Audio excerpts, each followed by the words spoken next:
네, 지난 시간에는요, 우리의 비참함에 관해서, 특별히 죄악된 본성 가운데서 죄를 지으며 살 수밖에 없는 우리의 상태에 대해서 하나님께서 어떻게 반응하셨는지 생각해 보았습니다. 우리의 죄악된 본성 때문에 우리는 율법이 요구하는 것들을 온전히 지킬 수가 없고, 이러한 상태가 된 것은 전적으로 나의 책임이다. 리모컨 좀 갖다 주세요. 따라서 하나님께서 우리의 불순종에 대해서 책임을 물으시고 심판하시는 것은 지극히 당연하고 마땅한 일입니다. 참으로 하나님께서는요, 의로우신 재판장으로서 인간의 죄에 대해서 맹렬하게 진노하시어 죄인들을 심판하시되 그들의 몸과 영혼에 영원한 형벌을 가하신다는 사실을 기억하고, 이러한 형벌과 비참함으로부터 우리를 구원하신 은혜에 감사해야 한다고 했습니다. 자, 오늘은 지난 시간에 이어서 과연 이처럼 악하고 비참한 구제불능의 죄인들이 구원받을 만한 소망을 품을 수 있는지, 그리고 그 구원의 소망을 품을 수 있는 근거가 무엇인지 함께 생각해 볼 수 있기를 원합니다. 자, 본문 말씀을 다시 한번 한 목소리로 읽어보겠습니다. 본문 말씀 시작. 율법이 육신으로 말미암아 연약하여 할 수 없는 그것을 하나님은 아시나니 그 죄로 말미암아 자기 아들을 죄 있는 육신의 모양으로 보내어 육신의 죄를 정하사 육신을 따르지 않고 그 영을 따라 행하는 우리에게 율법의 요구가 이루어지게 하려 하심이니라. 아멘. 율법은 곧 하나님의 말씀입니다. 따라서 율법은 단 하나도 버릴 것이 없고요, 우리가 하나님의 백성, 하나님의 자녀로서 지켜야 할 법입니다. 세상 가운데는요, 세상에서 정해놓은, 사람과 사람이 정해놓은 법을 지키지 않으면 어떻게 돼요? 그에 따른 처벌을 받습니다. 교통법규만 위반해도 범칙금을 내야 되고, 심지어는 심할 경우에는 그렇죠, 교도소도 가게 됩니다. 그 이상의 죄는 더 말할 것도 없죠.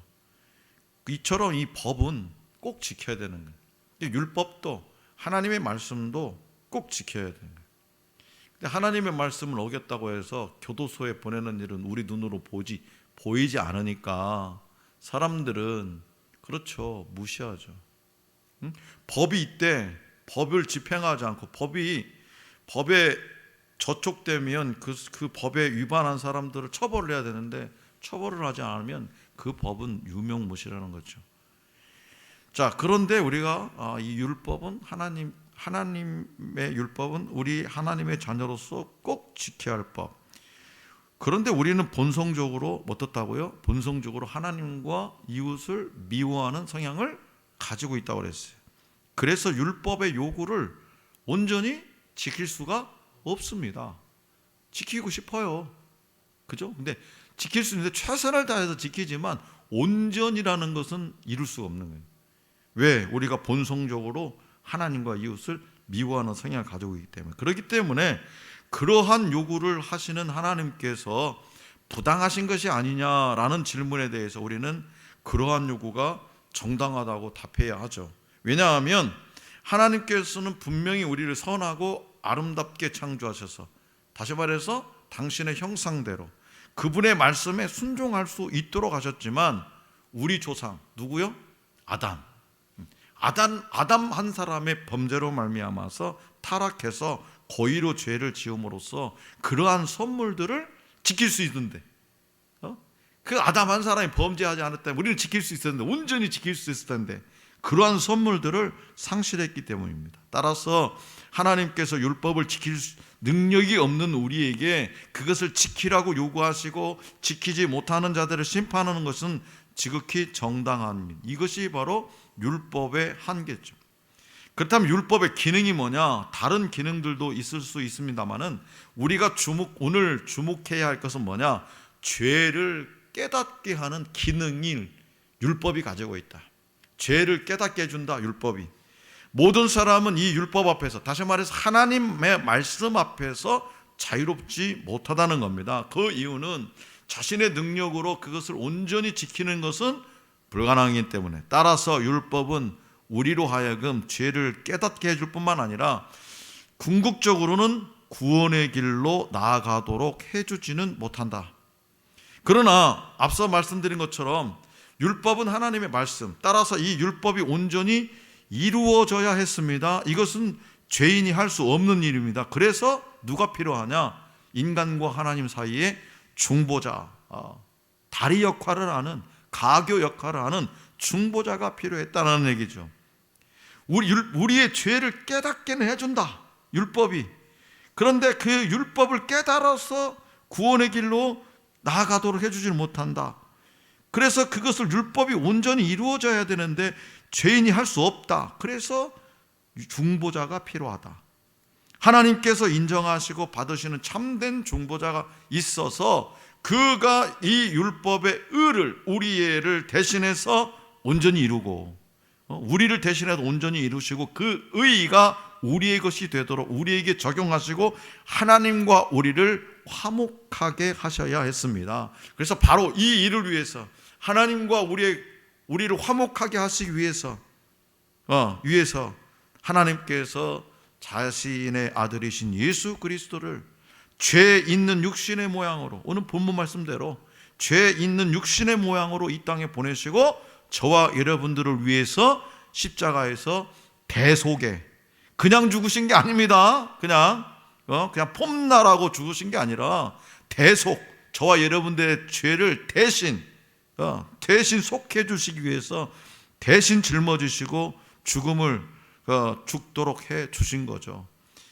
이렇게 이루신 온전한 의가 우리 것이 되도록 하나님께서 우리에게 예수 그리스도를 구주로 믿는 믿음을 선물로 주시고, 믿기만 하면 독생자 예수 그리스도, 당신과 우리 사이의 그 중보자로 우리에게 주신 그 독생자 예수 그리스도를 구주로 믿는 믿음을 선물로 주시고, 이로써 하나님의 말씀인 율법이 요구하는 의를 완전히 만족시키심과 동시에 우리를 심판과 멸망으로부터 구원해 주셨음을 믿으시기 바랍니다.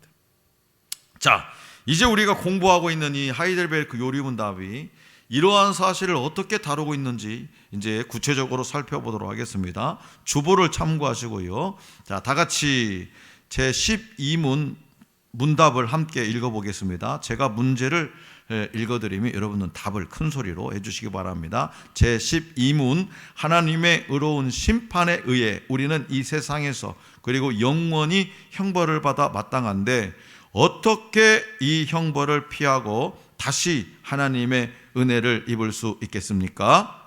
하나님께서는 자신의 의가 만족되기를 원하십니다. 따라서 우리는 우리 스스로든 아니면 다른 이에 의해서든 죄값을 완전히 치러야 합니다. 아멘. 지난 시간에 우리는 하나님께서 우리에게 우리가 지킬 수 없는 율법 조항들을 지키도록 요구하시는 것이 결코 부당한 일이 아니며 우리가 이것들을 지키지 못한 것 때문에 받아야 할 형벌도 당연한 것임을 알았죠. 깨달았죠. 그리고 하나님의 자비하심이 아무런 대가도 없이 죄인을 용서하는 것으로는 죄인을 반드시 심판하셔야 하는 그분의 공의로운 성품과 충돌하게 되고, 이처럼 공의로우신 하나님의 심판의 결과는 우리의 몸과 영혼에 대한 영원한 형벌임을 배웠습니다. 이러한 사실을 놓고 보면 우리는 우리의 무능함에 철저히 절망하게 되죠. 아무것도 할 수가 없어요. 우리가 지은 죄에 대해서, 하나님의 심판에 대해서, 징벌에 대해서 우리는 감히 하나님의 자비와 용서를 조금도 기대할 수 없을 만큼 철저하게 타락한 죄인들이고, 하나님께서는 이러한 죄인들을 결코 그냥 두지 않으시고 반드시 심판하시는 공의로우신 분이기 때문이죠. 자, 요리문답 이 12문은요 이러한 우리에게 소망을 품을 만한 여지가 있는지를 묻고 있죠. 우리가 하나님의 심판에 의해서 영원히 형벌을 받아 마땅한데 이러한 형벌을 피하고 하나님의 은혜를 입을 방법이 있겠느냐, 그런 얘기. 우리가 형벌을 받는 건 당연한 건데 이러한 형벌을 피하고 하나님의 은혜를 입을 방법이 있겠느냐. 자, 그런데 대답이 뭡니까? 하나님께서 자신의 의가 만족되기를 원하시기 때문에 우리는 반드시 죄값을 완전히 치러야 한다는 거예요. 죄값을. 여기서 한 가지 재미있는 부분이 있습니다. 12문의 답을 다시 한번 잘 살펴보고, 답을 하나님의 의가 반드시 만족되어야 하기 때문에 우리는 죄값을 치를 수밖에 없습니다. 그런데요, 잘 보십시오. 죄값을 치르는 방법을 두 가지로 제시하고, 두 가지. 하나는 우리 스스로 죄값을 치르는 거고요, 우리 스스로. 다른 하나는 다른 이에 의해서 죄값을 치르는 거예요. 그러니까 약간의 소망이 보이는 대답이라는 생각이 들지요. 마치 우리 스스로 죄값을, 내 스스로 죄값을 치른다면 우리는 전부 영원한 형벌을 받아야 하니까 첫 번째 방법은 소용이 없고, 다른 이가 대신 형벌을 받아줄 수 있다면 그것이 우리는 하나님의 은혜를 얻을 방법이 될 거야 라고 말하고 있는 것 같죠. 만일 12번 이 12문답을 읽으면서 예를 들어서 그런 느낌을 받으셨거나, 나는 안 되는데, 나는 그럴 능력이 없어, 나는 하나님의 형벌을 피할 수가 없어, 그렇지만 다른 어떤 이에 의해서 그 사람이 내 죄를 대신해서 치러준다면 내 형벌을 면할 수가 있을 거야, 그런 느낌을 받으셨거나 그런 생각을 하셨다면 이 문답에 대해서 아주 깊이 우리가 몰입하고 있다는 증거입니다. 자기 죄에 대해서 심각하게 생각하고 있는, 그리고 피할 길을 생각하고 있다는 거예요. 이 죄값을 어떻게 피할 수 있느냐.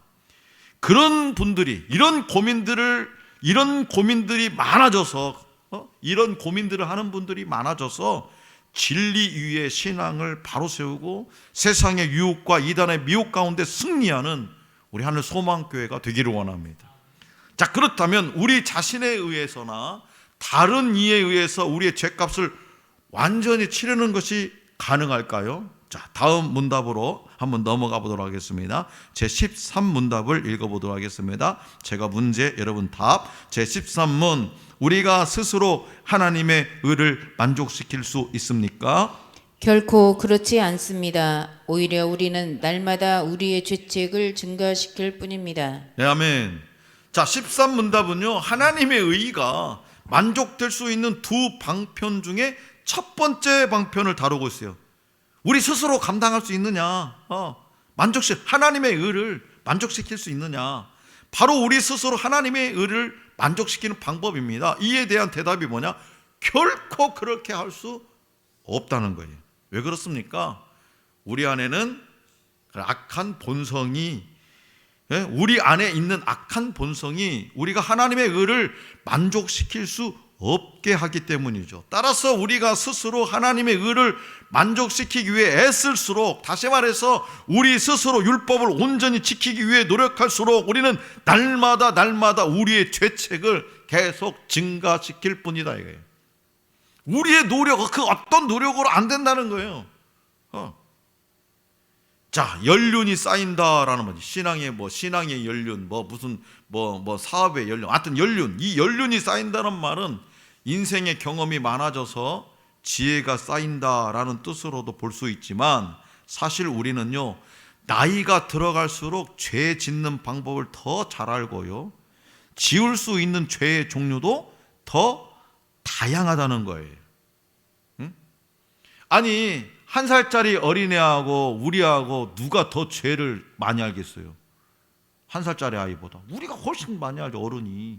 그리고 죄도 훨씬, 행동 반경이 넓으니까 죄도 훨씬 많이 하고 생각도 많으니까 훨씬 많이 하죠. 그런 거예요.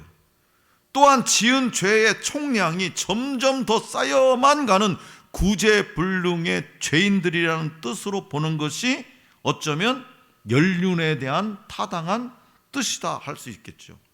따라서 우리가 스스로 하나님의 의를 만족시키는 길은 오직 죄에 대한 형벌을 영원히 받는 것밖에 없어요. 우리가 할 수 있는 일은 그거밖에 없어요. 그냥 형벌을 그냥 영원히 받는 것. 13번 문답이 하나님의 의를 만족시키는 두 가지 방편 중 첫 번째 것을 다뤘기 때문에 우리는 자연스럽게 14문답이 다루게 할 내용이 무엇인지를 파악할 수 있습니다. 자, 14문답을 한번 읽어보도록 하겠습니다. 제 13문, 어떠한 피조물이라도 단지 피조물로서 우리를 대신하여 하나님의 의를 만족시킬 자가 있습니까? 하나도 없습니다. 첫째, 하나님께서는 인간의 죄책 때문에 다른 피조물을 형벌하기를 원치 않으십니다. 둘째, 어떠한 피조물이라도 단지 피조물로서는 죄에 대한 하나님의 영원한 진노의 짐을 감당할 수도 없고 다른 피조물을 거기에서 구원할 수도 없습니다. 아멘. 자, 14번 문답은요, 12문답에서 다루었던 하나님의 의를 만족시키는 두 가지 방편 중에서 두 번째 것을 다루는 거죠. 그것이 뭐냐? 다른 이에 의해서 다른 사람, 예를 들어 다른 사람이 됐던 뭐가 됐던 그 피조물, 그 다른 이에 의해서 내 죄값을 완전히 치르는 겁니다. 그래서 이 대목에서 우리는 작은 소망을 품게 된다는 거죠. 첫 번째는 방법이 없어요. 그냥 하나님이 주신 형벌 내가 그냥 온전히 받을 수밖에 없어요. 뭐 신앙의 연륜이 쌓인다, 뭐 해탈한다, 도 닦는다, 뭐 어떤 스님 도사는 뭐 몇십 년 동안 드러누워서 잠자고 앉아서 있었다. 그거 백날 해봤자 그 죄값 씻을 수 없습니다. 도를 닦았다 하더라 할지라도. 그런데 우리가 이 14번 문답에서는 작은 소망을 품게 돼요. 13번 문답을 통해서 우리는 우리를 대신해서 하나님의 의를 만족시켜줄 중보자의 필요성을 깨닫게 되었고요, 그 중보자가 과연 존재할 수 있는지를 14문답에서 다루기 때문이죠. 그러나 질문에서부터 우리는 곤란한 지경에 빠지게 되죠. 14번 문답의 질문이 뭐냐? 어떠한 피조물이라도 단지 피조물로서 우리를 대신하여 하나님의 의를 만족시킬 자가 있느냐 이거예요. 피조물이 우리를 대신해서 하나님의 의를 만족시킬 수 있느냐. 예를 들어 구약의 제사를 드릴 때는 어떻게 회개할 때 순결한 어린 양을 데려다가 내 죄를 다 전가시켜 가지고 거기다 막 또 이게 그래서 내 죄를 대신해서 이 양이 죽는 걸 보면 내가 막 회개하고, 그렇게 함으로써 내 죄를 대신 다 탕감할 수 있느냐? 없다라는 거죠. 솔로몬처럼 막 1천 번제를 들어 막 소를 막 1000마리를 들어가면서 그렇게 해도 소용이 없다.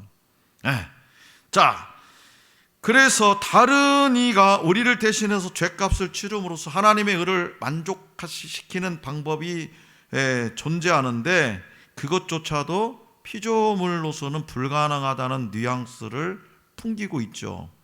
이것이 바로 이 14번 문답이 의도하는 바입니다. 피조물로서는 안 된다. 이 땅에 그 어떤 피조물로서는 안 된다. 고목나무에다 비나이다 해놓고 아무 소용없고, 바위를 찾아가도 필요 없고, 해를 쳐다봐도 아무 소용없다. 하나님의 의를 만족시킬 방법을 찾는 가운데 인간에게서 눈을 돌려서 주위를 둘러보지만 단지 피조물로서는 도무지 우리를 대신해서 죄값을 치르고 하나님의 의를 만족시킬 수가 없다는 겁니다. 그 이유가 뭐냐? 하나님께서는 인간의 죄 때문에 다른 피조물을 심판하기 원하지 않으신다는 거죠. 인간의 죄 때문에 다른 피조물을 심판하기를 원하지 않으시고, 또 피조물로서는 그 존재적 한계 때문에 하나님의 영원한 진노를 감당해내거나 다른 존재를 구원할 수 없기 때문이죠. 다른 피조물이 우리 인간을 구원을 못해요. 오히려 다른 피조물들이 인간의 죄의 결과로 나타나게 된 온갖 징벌과 재난으로 인해서 함께 탄식하면서 구원의 날을 기다리고 있죠. 인간과 함께 탄식하면서.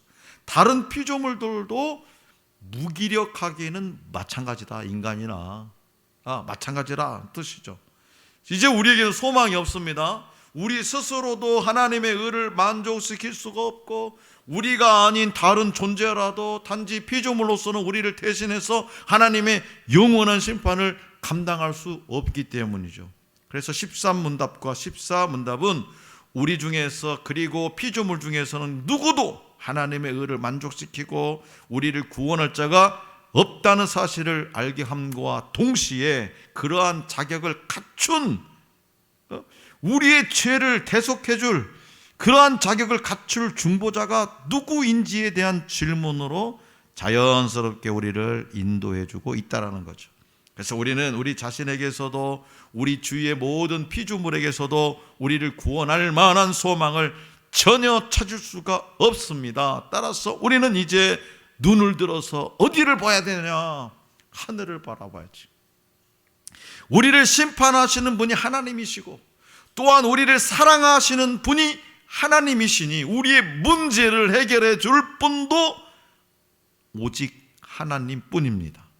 따라서 우리는요, 그분을 바라보아만 하는 거죠. 15문답이 바로 그러한 역할을 하고 있습니다. 눈을 들어 하늘을 바라보도록 하는 역할입니다. 자, 15번 문답입니다. 자, 15문. 그렇다면 우리는 어떠한 중보자와 구원자를 찾아야 합니까? 참 인간이고 의로운 분이시나 동시에 참 하나님이고 모든 피조물보다 능력이 뛰어나신 분입니다. 아멘. 이 문답을 우리를 대신해서 우리의 죄값을 완전히 치르고 하나님께서 요구하시는 의를 이루어줄 우리의 중보자는 어떤 자격 조건을 갖춰야 하는지에 대해서 지금 설명하고 있어요. 하나님께서 우리의 죄 때문에 다른 피조물이 심판받기를 원치 않으시기 때문에 그 중보자는 참 인간이어야 하고 하나님의 의를 온전히 이루기 위해서 죄가 없어야 한다는 거예요. 또한 단지 인간으로서 죄가 없다면 그는 그 자신만을 구원할 수 있기 때문에 존재의 어떤 가치 면에서나 능력 면에서나 온 인류가 영원토록 받아야 할 형편을 그 자신 혼자서 다 감당할 수 있을 만큼 뛰어난 분, 다시 말해서 하나님이셔야만 한다는 거예요. 하나님. 참 인간이고 의로운 분이시나 동시에 참 하나님이고 모든 피조물보다 능력이 뛰어나신 분이셔야 한다는 거죠. 우리는 그분이 누구신지 이미 알고 있습니다. 바로 우리를 구원하신 유일하시고 영원하신 대제사장이시오 우리의 중보자요 구주 되신 주 예수 그리스도입니다. 자, 사랑하는 성도 여러분, 우리의 죄와 비참함 그리고 그 결과 주어질 영원하고도 끔찍한 형벌로부터 우리를 구원할 길은 우리 자신 안에는 물론이거니와 피조물들 가운데서는 결코 찾을 수가 없음을 우리는 배웠습니다. 우리 스스로 우리 자신을 구원할 수 없고 다른 어떠한 피조물도 우리를 대신해서 하나님께서 요구하시는 의를 이루고 우리를 구원해 줄 수 없습니다. 이 사실이 죄인을 절망하게 만드는 거죠. 죄인을. 따라서 구원의 길을 자신에게서나 다른 피조물에게서 찾지 않고 전능하신 하나님, 지혜와 능력이 무한하시고 사랑과 공의를 온전히 만족시킬 수 있으신 그분을 향해서 우리는 눈을 돌려야 되는 거예요. 하나님께서 이러한 절망적인 상황 가운데서 인류가 모두 멸망하도록 버려두지 않으시고 당신의 놀라운 지혜와 사랑으로 우리를 위한 중보자 예수 그리스도를 2000년 전에 이 땅에 보내주셨죠. 2000년이라고 하면 안 될 것 같아요. 2023년, 2020년 전에 이렇게 얘기해야 될 것 같아요. 20년이면 10년이면 강산에 변한다고 했는데 2000년이라고 말하면 안 된다고. 예수 그리스도를 이 땅에 보내주셨어요. 참 하나님으로서 인류의 모든 죄를 감당하실 수 있고 참 사람으로서 우리를 위한 중보자의 자격을 갖추신 우리 주 예수 그리스도를 이 땅에 보내주셨습니다. 이 사실을 기억하고 우리는 늘 하나님께 감사해야 될 줄로 믿습니다. 오늘 요리문답의 내용을 다시 한번 마음 가운데 새기면서 참으로 우리가 얼마나 비참한 상태에서 구원받았는지, 그죠? 영원한 형벌을 받을 수밖에 없었다는 거예요. 우리가 그 형벌의 무게는 얼마나 무거운지 다들 모르는 거잖아요. 얼마나 지독한지도 다들 모르는 거죠. 그 죄에 합당한 대로 받을 거니까. 그 비참한 우리를 아무리 하소연을 해도 아무리 하소연을 해도 우리의 하소연을 들어줄 자가 없죠. 그런 비참한 상태에서 우리가 얼마나 비참한 상태에서 구원을 받았는지, 그리고 우리가 받은 사랑이 얼마나 큰 것인지 우리는 깊이 깨닫고 우리를 구원하신 하나님의 은혜에 감사하는 가운데에 우리의 중보자 되신 예수 그리스도를 굳게 붙들고 살아가는 저와 여러분들이 될 수 있기를 간절히 기원합니다.